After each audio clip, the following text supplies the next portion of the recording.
जी को सुनाइयो भाई जहाँ पर को चलते। कोई बात नहीं, जो इच्छा सुनाऊंगा मैं कड़िया की बात बोल छोड़ बैठे हो। सीसी फूली न गिदारी क्या बात है। करारी फूल यारी झुमझुमी दिल की अजब बहार।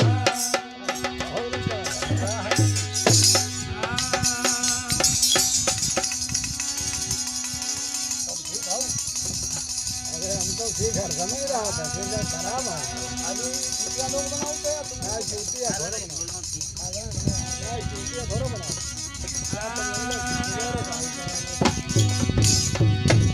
क्या अजब रचा भगवान क्या अजब रचा भगवान खिलौना माटी का क्या अजब रचा भगवान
Bye.